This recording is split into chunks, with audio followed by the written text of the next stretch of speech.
Hello friends, welcome back to our YouTube channel. आज हमारा economics class 12th का एक यूनिट जिसका नाम है government budget and the economy, उसका हम दूसरा पार्ट कवर अप करेंगे। पहला पार्ट हमने पहले ही कवर अप कर दिया है, जिसमें हमने उसके मीनिंग, ऑब्जेक्टिव और कंपोनेंट के बारे में डिस्कस किया है। अगर आपने वो वीडियो नहीं देखा तो आप प्लीज़ जाकर उसे देख लीजिए, डिस्क्रिप्शन में लिंक प्रोवाइडेड है। और उसमें जो कंपोनेंट की बात की गई है उसी का आज ब्रीफ डिस्कशन होगा। अगर आपको कंपोनेंट के बारे में नहीं पता है तो आपको ये वीडियो किसी काम का नहीं है, जाइए पहले आप उसे जाके देखिए, लिंक डिस्क्रिप्शन में अवेलेबल है। Thank you very much.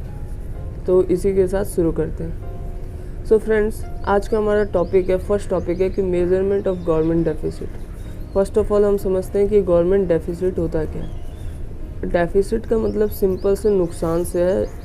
जैसे अकाउंटिंग में हम नुकसान को लॉस कहते हैं, वैसे ही हम इकोनॉमी में जो लॉस होता है उसे हम डेफिसिट कहते हैं। ठीक है, तो वही जो गवर्नमेंट के नुकसान हुए हैं, जो उनके डेफिसिट हुए हैं, गवर्नमेंट डेफिसिट, उनको मेज़र करने के हमारे पास कौन कौन से टूल्स हैं और कैसे मेज़र किया जाता है, और उन टूल्स का इम्प्लीकेशंस क्या है हमारे इकोनॉमी के लिए, वही आज हम पढ़ेंगे। तो फर्स्ट ऑफ ऑल हम समझते हैं गवर्नमेंट डेफिसिट कब होता है। ठीक है, when a government spend more than its revenue it incurs a deficit. There are various measures that capture government deficit and they have their own implication for the economy. यहाँ पे have आएगा दे के बाद।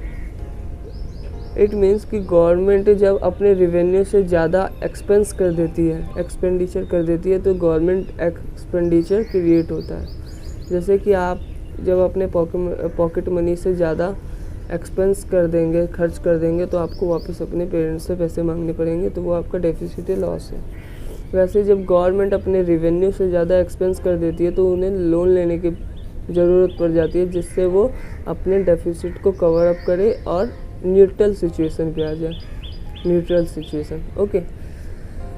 तो इसी को हम गवर्नमेंट डेफिसिट कहते हैं, जब गवर्नमेंट अपने रेवेन्यू से ज़्यादा एक्सपेंडिचर करने लग जाती है तो गवर्नमेंट डेफिसिट के सिचुएशन में आ जाती है। और ये एक ऐसा नहीं कह सकते कि गवर्नमेंट डेफिसिट एक बुरी चीज़ है, ये अच्छी भी चीज़ है। वो कैसे है हम आगे भी बताएंगे। देखिए, जो मेजर्स ऑफ गवर्नमेंट डेफिसिट था उसका फर्स्ट जो मेज़र है, जो टूल है, वो है रेवेन्यू डेफिसिट। रेवेन्यू डेफिसिट एक मेज़र है, एक टूल है, जिससे हम फाइंड आउट करते हैं कि गवर्नमेंट का डेफिसिट कितना हुआ है और उसका इम्प्लीकेशन क्या है इकोनॉमी के लिए। तो वही रेवेन्यू डेफिसिट होता क्या है। Revenue deficit refers to the excess of government revenue expenditure over the revenue receipts. अगर आपने हमारी पिछले वाली वीडियो देखी है तो आपको पता होना चाहिए कि रेवेन्यू एक्सपेंडिचर और रेवेन्यू रिसिप्ट्स होता क्या है। ओके, तो रेवेन्यू अगर आपका इकोनॉमी रेवेन्यू डेफिसिट के सिचुएशन में है तो गवर्नमेंट अपने रेवेन्यू एक्सपेंडिचर ज़्यादा कर रही है अपने रेवेन्यू रिसिप्ट से। इट मीन्स कि उनका रेवेन्यू रिसिप्ट्स कम है रेवेन्यू एक्सपेंडिचर से। इसमें ऐसे वाली सिचुएशन बन रही है कि revenue expenditure is greater than revenue receipts. ये सिचुएशन क्रिएट हो रही है, और अगर ये सिचुएशन क्रिएट हुई तो ये रेवेन्यू डेफिसिट हुआ। अगर रेवेन्यू एक्सपेंडिचर कम हुआ रेवेन्यू रिसिप्ट से, तो ये सिचुएशन क्रिएट होती है रेवेन्यू सरप्लस में। और सरप्लस एकदम उल्टा हुआ डेफिसिट का। डेफिसिट का मतलब होता है नुकसान, तो सरप्लस का मतलब होता है फ़ायदा, मीन्स प्रॉफिट। ठीक है,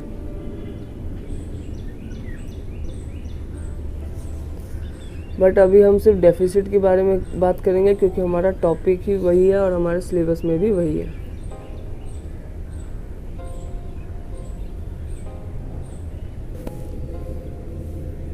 सो इसी के साथ हमारा रेवेन्यू डेफिसिट भी ख़त्म हुआ, जिसका फार्मूला होता है कि रेवेन्यू एक्सपेंडिचर में से जब हम रेवेन्यू रिसिप्ट्स माइनस कर देंगे तो हमारा रेवेन्यू डेफिसिट आ जाएगा। अगर मान लीजिए कि हमारा रेवेन्यू अगर मान लीजिए कि हमारा रेवेन्यू डेफिसिट है 10,000 करोड़, ठीक है, और रेवेन्यू रिसिप्ट हमारा है सिर्फ 8 करोड़, तो जो हमारा 8,000 करोड़, तो हमारा जो 2,000 करोड़ हमारा रेवेन्यू डेफिसिट आया। ओके, ऐसे फाइंड आउट किया जाता है कि रेवेन्यू डेफिसिट कितना है।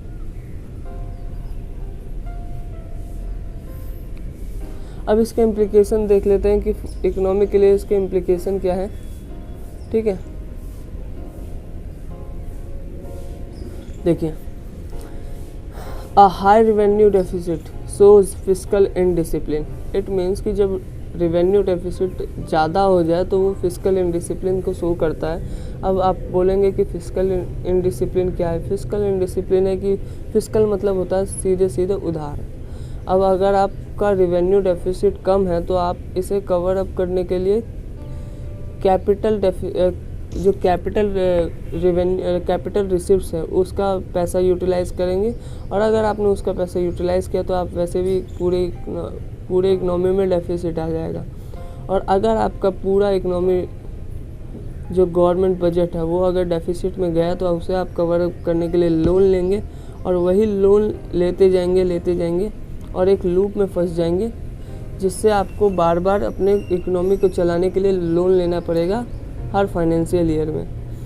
तो उसी फिस्कल डिसिप्लिन को आप ब्रेक कर देंगे और इनडिसिप्लिन वाली कैटेगरी में चले जाएंगे।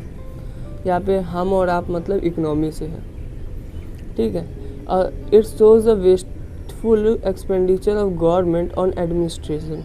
इसका मतलब ये है कि रेवेन्यू डेफिसिट जो क्रिएट होता है, इसका मतलब ये शो करता है कि जो गवर्नमेंट है वो अपने एडमिनिस्ट्रेशन पे एक वेस्टफुल एक्सपेंडिचर क्रिएट कर रही है।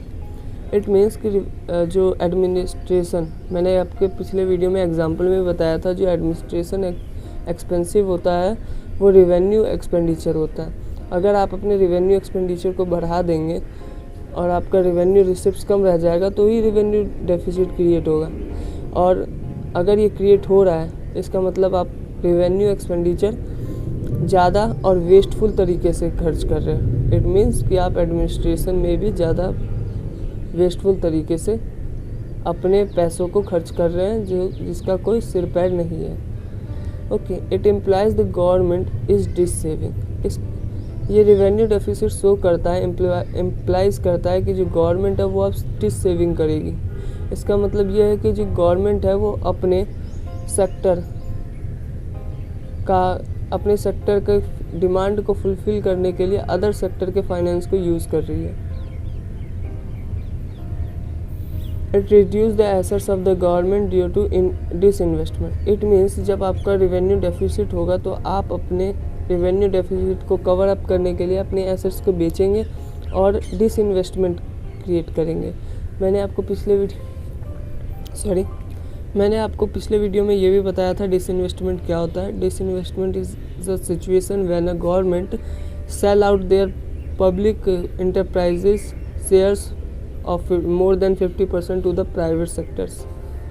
Okay, next है हमारा the high revenue deficit act as a warning signal to the government to either reduce its expenditure and increase the revenue sources. इसका मतलब यह है कि ये जो रेवेन्यू डेफिसिट है वो एक एक्ट करता है एक वार्निंग सिग्नल के, और गवर्नमेंट को बताता है कि या तो अपने रेवेन्यू एक्सपेंडिचर को कम कर लो या तो अपने रेवेन्यू सोर्सेज को बढ़ा लो, रेवेन्यू रिसिप्ट्स को बढ़ा लो, अदरवाइज़ आप बहुत ही घोर संकट में पड़ जाओगे, घोर संकट। सो नेक्स्ट इम्प्लीकेशन आपको अगर समझ आ गया और अगर आपको कोई भी डाउट हो तो आप कमेंट कर सकते हैं। फिस्कल डेफिसिट ये हमारा दूसरा मेजर है, टूल है, जिसके मदद से हम अपने गवर्नमेंट डेफिसिट को फाइंड आउट कर लेते हैं और इजीली डिस्कस करेंगे इसके बारे में। इसका इम्प्लीकेशन नहीं होता है, हमारे सिलेबस में नहीं है इसका implication.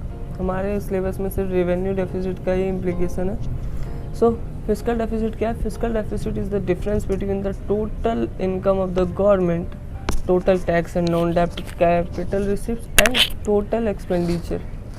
A fiscal deficit situation occurs when a government expenditure exceeds its income. इसका मतलब ये है कि जो गवर्नमेंट डेफिसिट होता है वो होल लेवल पे होता है. इसमें revenue receipts, revenue expenditure, capital receipts and capital expenditure सब आ जाता है. तो रेवेन्यू डेफिसिट निकलता है कैसे? रेवेन्यू डेफिसिट डिफरेंस होता है टोटल इनकम और टोटल एक्सपेंडिचर के बीच में. जो टोटल इनकम होता है और टोटल एक्सपेंडिचर ऑफ गवर्नमेंट है through out the financial year, उसमें जो डिफरेंस आता है वही फिस्कल डेफिसिट होता है. लेकिन जो हमारा टोटल इनकम है उसमें हम बोरोइंग इंक्लूड नहीं करते. बोरोइंग मतलब जो हमने लोन लिया है वो इंक्लूड नहीं करते. अगर आपको ध्यान होगा, अगर आपने हमारी पिछली वीडियो देखी होगी तो आपको पता है कि जो बोरोइंग है वो कौन से रिसिप्ट्स है. वो कैपिटल रिसिप्ट्स है, क्योंकि उसके वजह से हमारी लायबिलिटी इंक्रीज़ हो रही है. और अगर लायबिलिटी इंक्रीज़ हो रही है तो वो तो कैपिटल रिसिप्ट्स में ही आएगा. तो वो कैपिटल रिसिप्ट्स हम नहीं लेंगे बोरोइंग को. उसके अलावा हम सारे कैपिटल रिसिप्ट्स और total tax and non tax item सब लेंगे. ओके, तो टोटल रिसिप्ट्स में से हमने बोरोइंग हटा के सब कुछ ले लिया. जितना भी रिसिप्ट्स हुआ था, जो भी हमें टैक्स कलेक्ट हुआ था, जो भी हमने नॉन टैक्स तरीके से रिसिप्ट्स कमाई थी, बस बोरोइंग इंक्लूड नहीं करनी. उसमें से एक्सपेंडिचर को माइनस कर देंगे. एक्सपेंडिचर में सारा आ जाएगा, जितना भी कैपिटल और रेवेन्यू एक्सपेंडिचर जितना भी क्रिएट हुआ है सबको हम माइनस कर देंगे. और जो डिफरेंस आएगा वो हमारा फिस्कल डेफिसिट होगा. इसका निकालने का दूसरा फार्मूला भी है. ये होता है borrowing at home, borrowing from RBI plus borrowing from rest of the world. यहाँ पे प्लस आएगा, बहुत मिसप्रिंट हो गया है. यहाँ पे इस बीच में प्लस आएगा.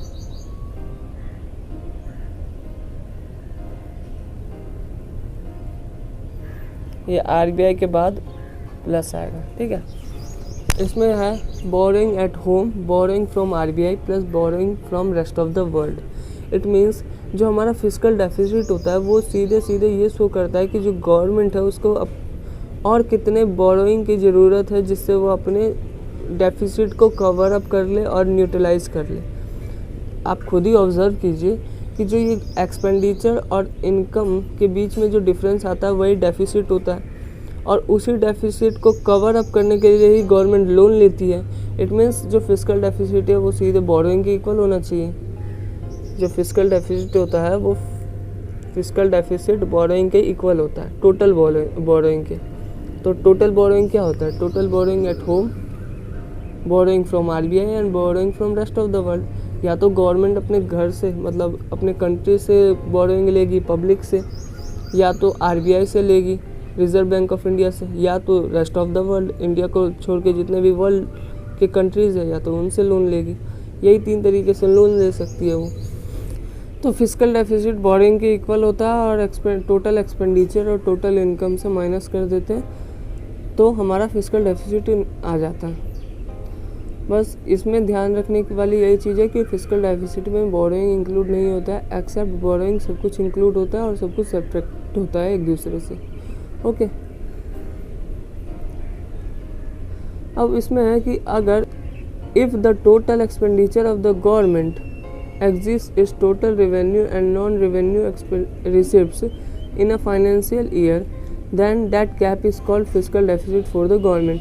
जैसे मैंने आपको बताया कि जो टोटल एक्सपेंडिचर और टोटल इनकम के बीच में जो गैप आता है उसे ही हम फिस्कल डेफिसिट कहते हैं. और जो फिस्कल डेफिसिट है वो टोटल बोरोइंग के इक्वल होता है. ओके, वही बात इसके पहले वाले पॉइंट में भी है. अब जो है फिस्कल डेफिसिट यूजुअली GDP के परसेंटेज में मेंशन किया जाता है. मुझे पता है आपको अभी समझ नहीं आया, इसलिए मैंने एग्जांपल से समझाता हूँ. अभी रुकिए.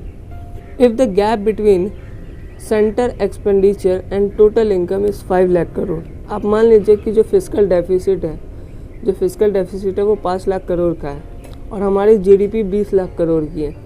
तो जो हमारा फिस्कल डेफिसिट होगा वो 2.5% ऑफ द GDP होगा. चाहे तो आप निकाल सकते हैं जो 5 लाख करोड़ है वो 20 लाख का 2.5% है. तो जो फिस्कल डेफिसिट हम ऑलवेज GDP के परसेंटेज में ही मेज़र करते हैं और यूजुअली उसे मेंशन भी ऐसे ही किया जाता है. अब हमारा लास्ट मेज़र और लास्ट टूल है primary deficit. Primary deficit, it indicates the boring requirement of the government excluded interest. It is the amount by which the total expenditure of the government exceeds the total income. इसका मतलब ये है कि जो primary deficit है वो boring requirement को show करता है कि गवर्नमेंट को अभी कितने बोरिंग रिक्वायरमेंट है, लेकिन जो इसमें प्राइमरी डेफिसिट है उसमें इंटरेस्ट इंक्लूड नहीं होता है। क्यों नहीं होता है? क्योंकि जो गवर्नमेंट है वो अपने fiscal year, previous fiscal year में जो लोन लिया होगा उसका इंटरेस्ट वो इस फिस्कल ईयर में भी भर रही होगी। तो वो फिस्कल ईयर का जो इंटरेस्ट है, वो जो बोरिंग का इंटरेस्ट है, वो हम इसमें इंक्लूड नहीं करेंगे क्योंकि हम इस करंट ईयर का निकाल रहे हैं। ठीक है, तो प्राइमरी डेफिसिट में हम बोरिंग रिक्वायरमेंट देखते हैं कि गवर्नमेंट को अभी कितने बोरिंग रिक्वायरमेंट है और उसमें इंटरेस्ट इंक्लूड नहीं होता है। और ये भी सेम वही होता है कि total expenditure minus total income होता है इसका फॉर्मूला। और एक और फार्मूला होता है कि जो प्राइमरी डेफिसिट है उसमें से आप fiscal deficit minus interest payment, जो आपका जो फिस्कल डेफिसिट आया था total expenditure minus total income, उसमें से बस इंटरेस्ट और माइनस कर दो। जो पिछले साल गवर्नमेंट ने जो लोन लिया था, पिछले फिस्कल ईयर में जो लोन लिया था उसका जो इंटरेस्ट भरते हुए आ रही है इस साल भी, उसका वही इंटरेस्ट आप इस फिस्कल डेफिसिट में से माइनस कर देंगे तो आपका प्राइमरी डेफिसिट आ जाएगा। ठीक है, तो इसका अगर आप ओवरऑल फार्मूला देखना चाहते हैं तो इसका ओवरऑल फार्मूला होगा total expenditure minus total income और माइनस इंटरेस्ट पेमेंट। ठीक है, इसका फार्मूला ये है, total expenditure minus total income minus total interest payment of the previous fiscal year borrowing. ठीक है, यही इसका ओवरऑल फार्मूला है। अब एक इसी के साथ हमारा मेजर्स और जो टूल्स हैं गवर्नमेंट डेफिसिट को आइडेंटिफाई और उसका क्या इम्प्लिकेशन है गवर्नमेंट के लिए और इकोनॉमी के लिए, वो हमने पढ़ लिया। अब एक क्रिटिकल थिंकिंग क्वेश्चन जो आपको होमवर्क के तौर पे करना है और आपको पता करना है, अगर जो हमारा प्राइमरी डेफिसिट है वो अगर ज़ीरो हो जाएगा तो क्या होगा। What happen when the primary deficit become zero, इसका क्या प्रभाव पड़ेगा, इसका क्या इम्पैक्ट पड़ेगा इकोनॉमी पे, वो आपको बताना है, रिसर्च वर्क करनी है और इसके बारे में हम नेक्स्ट वीडियो में बताएंगे। तो ये आपका क्रिटिकल थिंकिंग क्वेश्चन है, बहुत ही इंटरेस्टिंग क्वेश्चन है। इसके ऊपर बहुत हाई मार्क्स के क्वेश्चंस भी आते हैं, इससे रिलेटेड भी आते हैं और इस पर डायरेक्ट भी आ जाते हैं। ये आपका होमवर्क है, कल आप करके ज़रूर लाइएगा। Thank you very much friends. आपको ये हमारी वीडियो पसंद आई तो please like the video and once again thank you very much. So good day, bye bye, सायोनारा। Thank you for watching my video. Have a good day. Bye. Sayonara.